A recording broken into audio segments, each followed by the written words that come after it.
여러분 안녕하십니까? 11월 3일 굿모닝 MBN 시작합니다. 먼저 오늘의 주요 뉴스입니다. 북한이 어제 동해와 서해상으로 탄도미사일을 포함해 미사일 20여 발과 포탄 100여 발을 발사했습니다. 이 가운데 한 발은 분단 이후 처음으로 NLL 남쪽 동해상에 떨어져 울릉도 전역에 한때 공습 경보가 발령됐습니다. 북한의 미사일 도발에 우리 군도 공대지 미사일 3발을 NLL 북쪽으로 쏘며 대응에 나섰습니다. 윤석열 대통령은 실질적 영토 침해라고 규탄하면서 우리 사회와 한미동맹을 흔들려는 시도는 통하지 않는다고 강조했습니다. 미국 백악관은 북한의 첫 NLL 이남 미사일 도발을 무모한 결정으로 규정하고 7차 핵실험을 포함해 북한의 잠재적인 추가 도발을 여전히 우려하고 있다고 밝혔습니다. 백악관은 북한이 러시아에 상당한 양의 포탄 등 무기를 제공했다는 정보를 갖고 있다며 추가적인 책임 조치를 논의하겠다고 덧붙였습니다. 미국 중앙은행 연방준비제도가 기준금리를 0.75%포인트 인상해 4회 연속 자이언트 스텝을 밟았습니다. 제롬 파월 연준 의장은 이르면 12월부터 금리 인상 속도가 느려질 수 있다면서도 조기 금리 인하는 시기상조라고 강조했습니다. 이태원 참사와 관련해 용산경찰서장이 대기 발령된 가운데 경찰청 특별수사본부가 용산경찰서와 용산구청 등 8곳을 압수수색하며 참사 원인 규명과 부실 대응에 대한 본격적인 수사에 나섰습니다. 윤희근 경찰청장은 사고 사실을 윤석열 대통령보다 늦게 한 것으로 드러나 경찰 보고 체계에 대한 우려의 목소리가 커지고 있습니다. 오늘은 전국이 가끔 구름이 많겠고 경기 북부와 강원 일부 지역은 오전에 빗방울이 떨어질 전망입니다. 낮부터는 찬 공기가 유입돼 기온이 뚝 떨어질 것으로 보여 옷차림에 신경 쓰셔야겠습니다. 발빠르게 아침을 여는 굿모닝 MBN입니다. 이태원 참사에 온 국민이 슬픔에 잠겨있는 이때 북한이 대대적인 군사 도발을 감행했습니다. 어제 20발 넘게 미사일을 쏘아 올렸는데 이 중 한 발은 분단 이후 처음으로 북방 한계선 남쪽에 떨어졌습니다. 미사일이 울릉도 방향으로 날아가면서 울릉도엔 한때 공습 경보가 울려 퍼졌습니다. 첫 소식 유호정 기자입니다. 북한이 어제 하루 동서해상에 미사일 최소 23발을 퍼부었습니다. 오후엔 포탄 100여 발도 쐈습니다. 오전 6시 51분 평안북도 정주시와 피연군 일대에서 서해상으로 단거리 탄도미사일 4발 발사를 시작으로 2시간 뒤 강원도 원산 일대에서 동해상으로 3발을 더 쐈는데 이 중 한 발은 북방 한계선 이남 26km 지점에 떨어졌습니다. 북한이 북방 한계선 NLL 너머로 해안포나 방사포를 쏜 적은 있지만 탄도미사일이 넘어온 건 분단 이후 처음입니다. 이번 북한 미사일 발사는 분단 이후 처음으로 NLL 이남 우리 영해 근접에 떨어진 것으로 매우 이례적이고 결코 용납할 수 없음. 미사일이 울릉도 쪽으로 향하며 울릉도 전역에는 5시간가량 공습 경보가 발령됐습니다. 북한은 또 오전 9시 12분부터 약 4시간 반 동안 동해와 서해상으로 탄도미사일과 지대공 미사일 10여 발을 추가로 발사했습니다. 오후엔 강원 고성군 일대에서 일체의 무력 행위가 금지된 동해 NLL 완충구역으로 100여 발의 포사격을 퍼부었습니다. 오후 4시 반이 넘어서도 약 40분 동안 동서해상으로 지대공 미사일 등 6발을 추가 발사했습니다. 북한의 미사일 도발은 지난 28일 이후 닷새만으로 올 들어 29번째, 윤석열 정부 출범 이후 15번째입니다. MBN 뉴스 유호정입니다. 울릉도 방향으로 날아오던 북한 미사일은 NLL을 넘겨 속초 앞바다에 떨어졌습니다. 속초에서 동쪽으로 불과 57km 떨어진 곳이죠.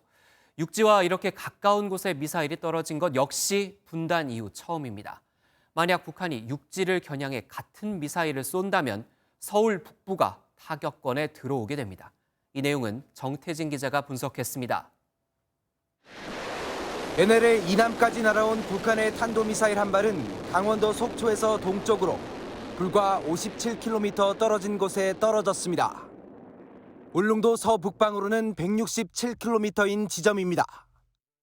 발사 지점인 원산에서 속초 앞바다 57km까지를 반지름으로 컴퍼스를 돌려봤습니다. 서울 북부가 사정권에 들어옵니다. 우리 영해가 기준선에서 12해리, 즉 22km 해상이란 점을 고려하면 북한의 미사일이 영해에서 35km밖에 안 되는 지점에 떨어진 겁니다. 최근 북한이 전술핵을 통한 선제 타격론까지 언급하고 있는 상황에서 우리 저 영해 근교에서의 낙타는 한반도에서 핵 전쟁이 일어날 수 있다는 가능성이 높아졌다는.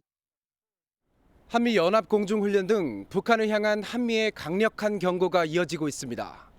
북한은 강대강의 맞대응 성격으로 추가 도발 수위를 계속 끌어올리며 한반도의 긴장감을 최고조로 만드는 수순을 밟을 것이란 분석입니다. MBN 뉴스 정태진입니다. 성동격서, 동쪽에서 소란을 피우고 서쪽을 공격한다는 뜻이죠. 북한의 이번 도발이 딱 이런 형태였습니다. 20여 발의 다양한 미사일을 섞어서 쏘아 올렸는데 우리 군의 초기 분석이 늦어져서 감시 능력의 한계를 보였다는 우려도 나왔습니다. 이어서 김순철 기자입니다. 어제 탄도미사일과 지대공 미사일 20여 발을 서쪽과 동쪽에서 발사한 북한. 지난 6월 5일 단거리 탄도미사일 SRBM 8발을 섞어서 쏜 적은 있지만 10발 이상은 올해 처음입니다. 합동참모본부는 입장문에서 매우 이례적이라고 표현했는데 사실상 우리 군의 요격을 피해 방어 체계를 무력화하려는 의도가 있는 것으로 풀이됩니다. 서로 다른 지역에서 수직 수평에 다차원적으로 공격을 하는 경우에는 아무리 첨단 방어 체계일지라도 막기 어려운 상황이 될 수 있다고 생각합니다. 이 과정에서 합참의 초기 분석이 늦어진 이유를 두고 여러 해석이 나왔습니다. 3발의 탄착 지점만 공개했을 뿐 나머지는 밝히지 않았던 겁니다. 합참은 일부 지역에서 발사된 지대공 미사일 고도가 상당히 낮고 거리도 짧아 정확한 분석에 시간이 걸렸다고 해명한 상황.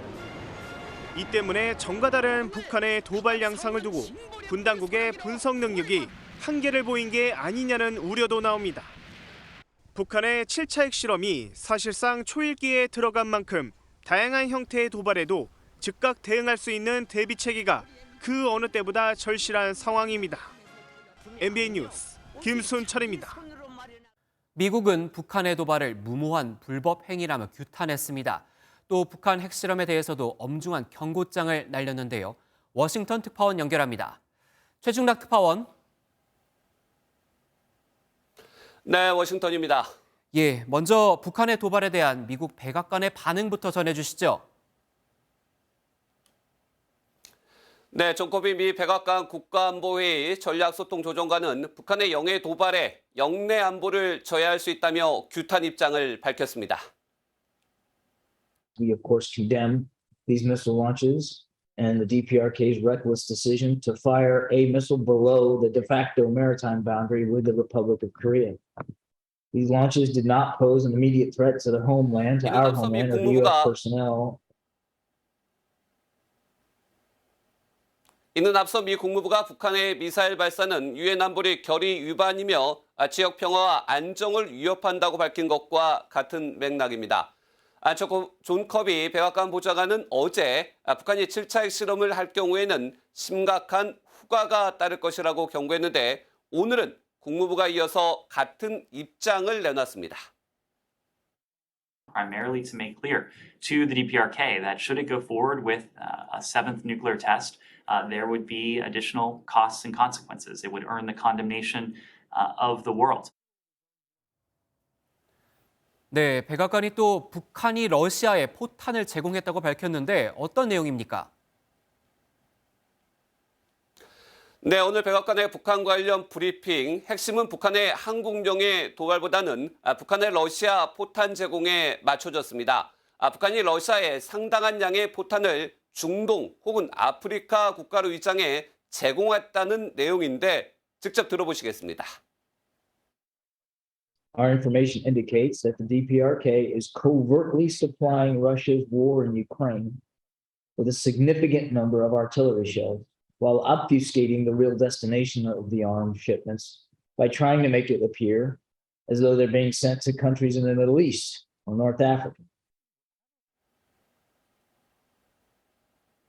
이어 실제로 러시아에 전달되는지 주시할 것이라며 추가적인 책임 조치를 논의할 것이라고도 말했습니다. 그러나 러시아에 제공한 포탄의 종류와 규모에 대해서는 구체적으로 언급하지 않았고 미사일은 아니라는 점은 확인했습니다. 그러면서도 북한이 제공한 포탄으로 전쟁의 방향이 바뀔 것이라고 믿지 않는다며 이란도 러시아에 추가 무기 제공 정황을 확보했다고 설명했습니다. 북한은 지난 9월에는 공개적으로 러시아에 포탄을 제공할 의사가 없다고 부인했지만 이후 상황이 바뀌었는지 아직 드러나지는 않았습니다. 우크라이나 전쟁이 서방을 포함한 미국과 러시아의 대리전 양상으로 치닫는 가운데 북한까지 관여하면 한반도에서도 신냉전 구도가 더욱 심화될 우려가 커지고 있습니다. 지금까지 워싱턴에서 전해드렸습니다. 북한이 동해상으로 쏜 탄도미사일이 울릉도 방향으로 향하면서 울릉 전역에 처음으로 공습경보가 발령됐습니다. 갑작스런 공습경보에 주민들은 대피소와 집 등으로 몸을 숨기는 등 그야말로 혼비백산했습니다. 심우영 기자입니다. 어제 오전 8시 55분쯤 울릉 전역에 설치된 14개의 사이렌에서 2, 3분간 공습경보가 울립니다. 북한 탄도미사일이 울릉도로 향하면서 긴급 대피 방송도 나왔습니다.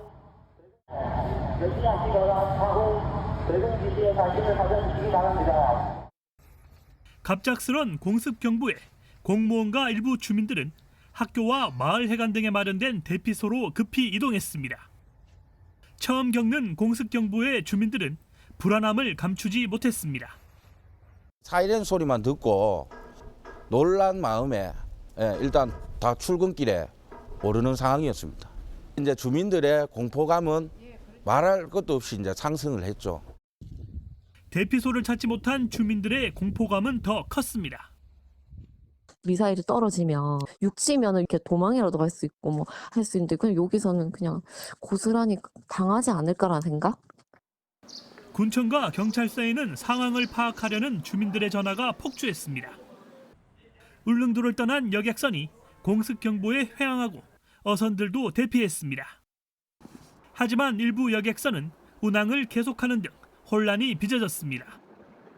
저희들은 그 선사에서 자체적인 판단보다는 정부의 지침을 기다리고 있는 상황이었고 특별한 그 정부 지침이 없었기 때문에 여객선은 정상적으로 계속 운항을 하고 있었습니다. 이번 공습경보와 관련해 피해는 없었지만 경북도와 울릉군은 북한의 추가 도발을 가정해 주민 대피 방법과 장소를 확인하는 등 대비책 마련에 들어갔습니다. MBN 뉴스 심호영입니다. 울릉 군민들 얘기를 들어보니 사이렌 소리는 들었지만 이게 왜 울리는지는 뉴스를 보고서야 알았다는 분들이 많았습니다. 울릉군청도 사이렌이 울린 당시 이게 실제 상황인지조차 제대로 파악하지 못한 걸로 확인됐는데요.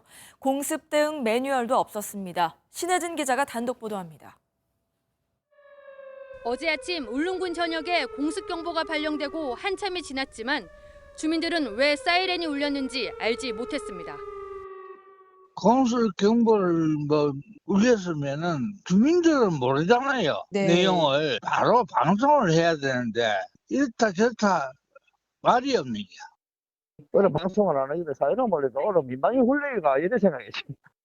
재난위기 정보를 휴대전화 문자로 알려주는 울릉 알림이는 사이렌이 울리고 나서 25분이 지나서야 주민들에게 발송됐습니다.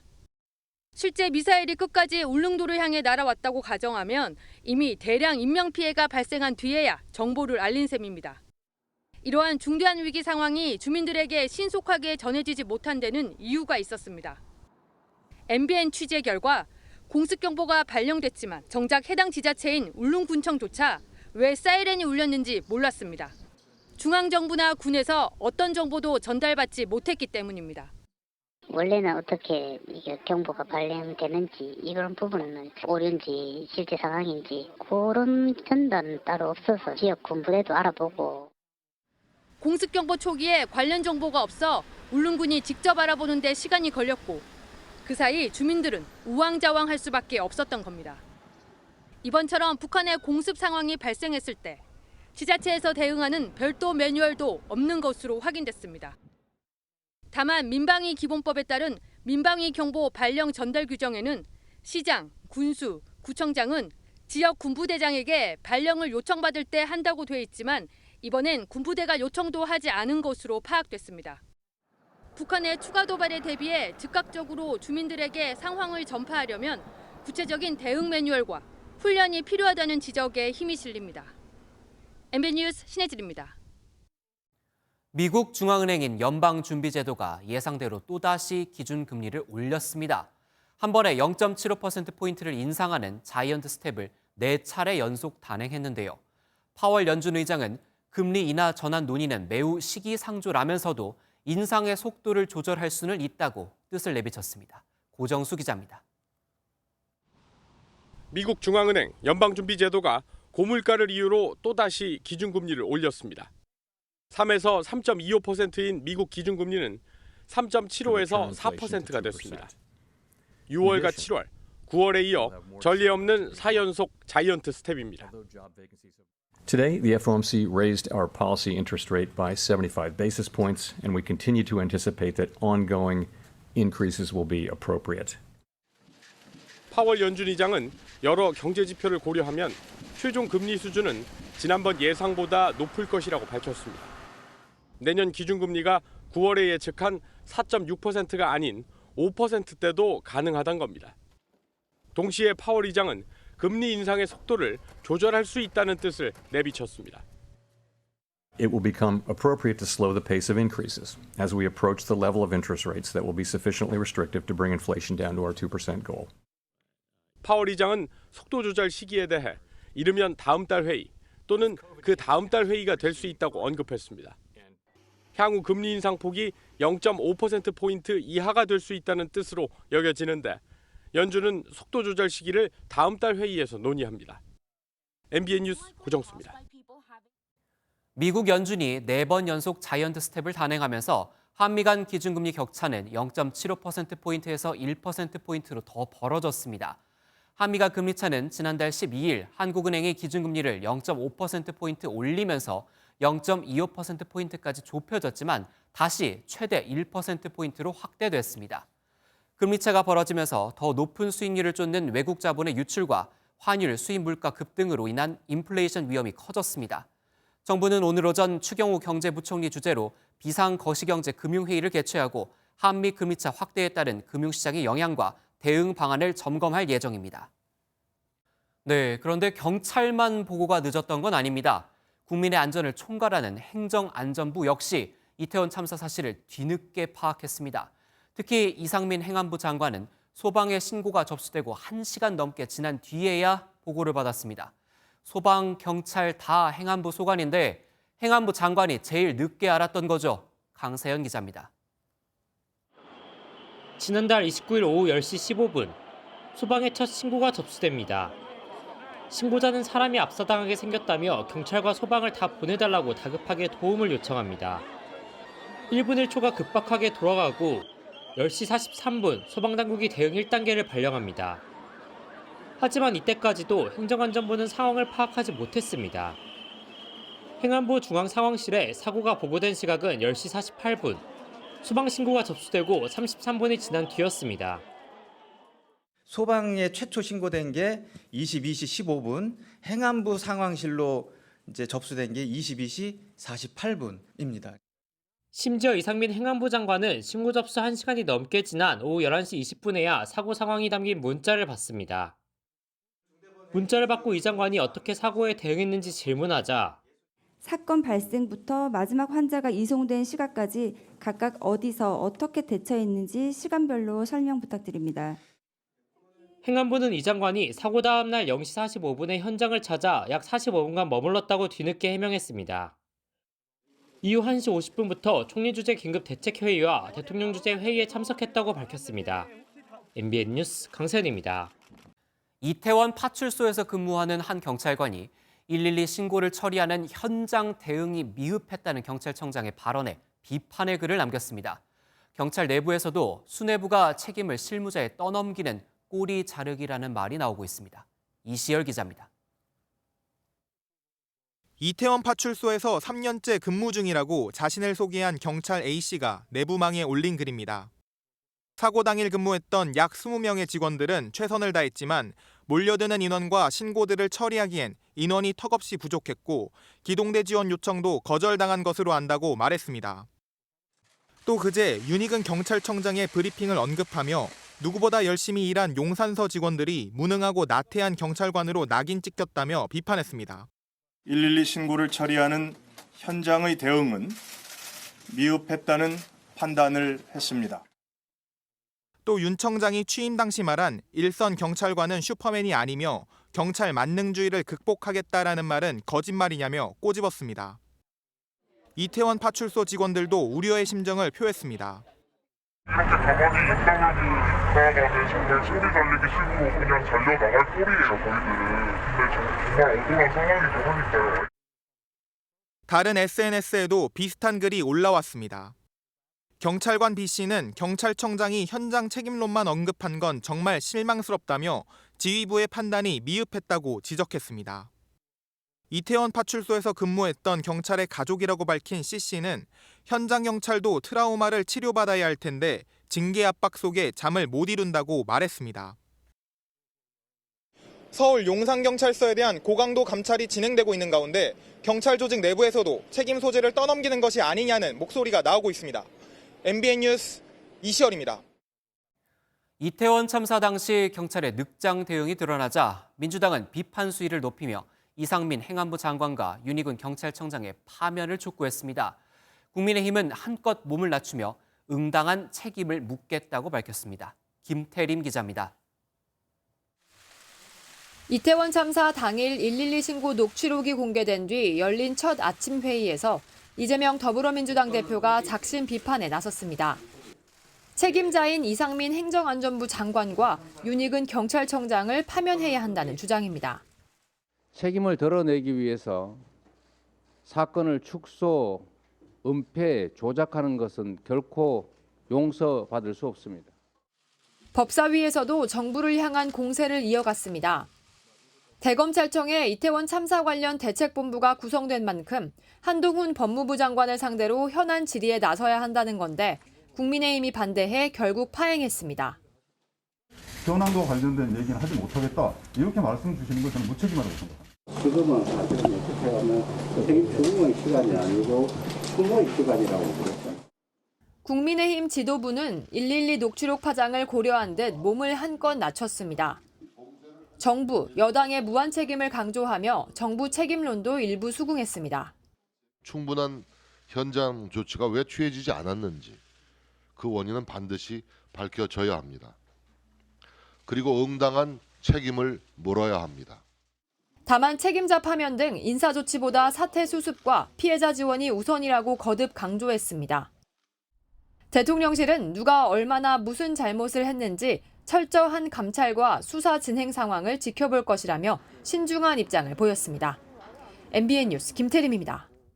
이태원 참사 이후 트라우마를 호소하는 상담 전화가 급증하자 정부가 심리 상담을 받을 수 있는 마음 안심 버스를 전국으로 확대 운영하기로 했습니다. 마음 안심 버스는 정신건강 전문의와 전문 요원이 탑승해 정신건강 측정과 개인 상담을 제공하며 전국에 약 45대가 있습니다. 보건복지부는 활용 가능한 모든 버스를 운영해 서울 시내 분향소 2곳에서 5대를 운영 중인 마음 안심 버스를 전국의 분향소 인근으로 확대하겠다고 밝혔습니다. 이번 참사로 인해 불안감과 우울감이 커졌다면 누구나 심리 상담을 받을 수 있으며 위기 상담 전화 1577-0199를 통해서도 도움을 받을 수 있습니다. 마음 안심 버스는 국가 애도 기간이 끝나는 5일까지 운영될 예정입니다. 교육부가 개정 교육과정에 다중 밀집 상황에서의 사고 예방과 대처를 추가하기로 했습니다. 이태원 참사로 인한 학생 사망자는 6명, 부상자는 7명에 달합니다.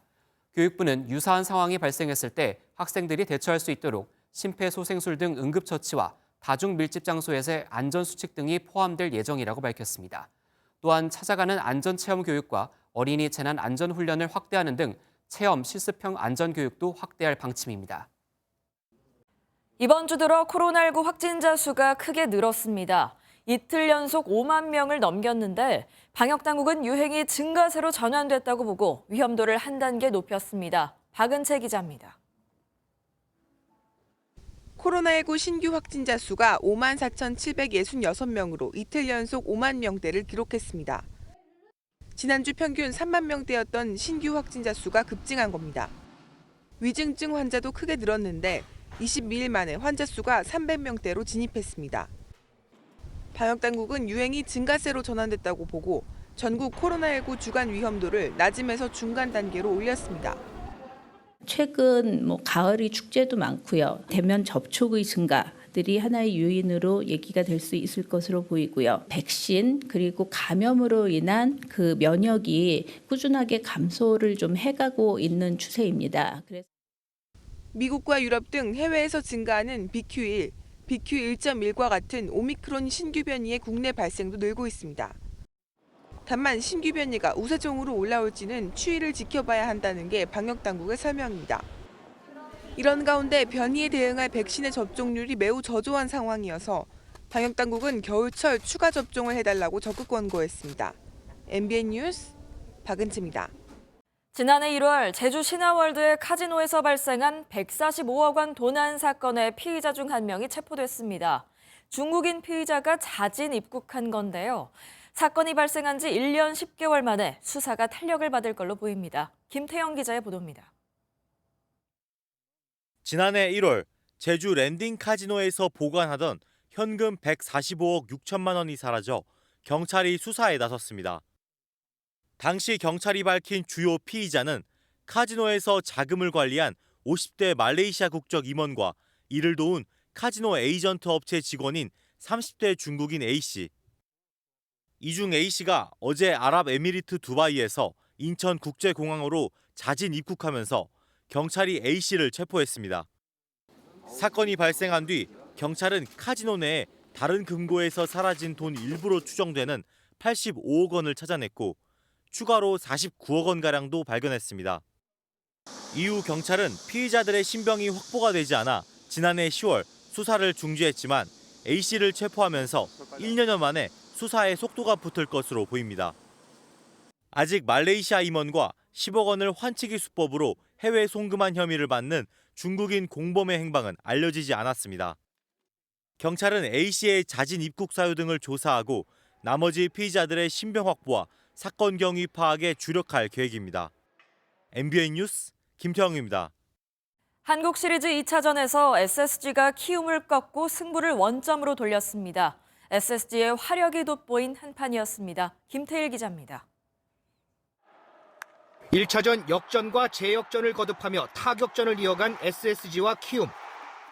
SSG는 이 타격감을 2차전에도 이어갔습니다. 1회 추신수와 최지훈의 연속 안타와 최정의 볼넷으로 만든 무사 만루 기회에서 석점을 먼저 내며 기선을 제압한 SSG. 키움도 3회 기회를 잡았습니다. 김희집과 송성문이 만든 무사 2, 3루에 김준환의 볼넷까지 더해 무사 만루 찬스를 만들었습니다. 하지만 이용규의 병살타로 한 점을 만회하는 데 그쳤습니다. 위기를 넘긴 SSG는 5회 최지훈의 2점 홈런으로 달아났고 7회 한유섬의 솔로 홈런으로 마침표를 찍었습니다. SSG의 6대1 승리. 최지훈은 홈런 포함 3안타 2타점에 맹타를 휘두르며 팀 승리를 이끌었습니다.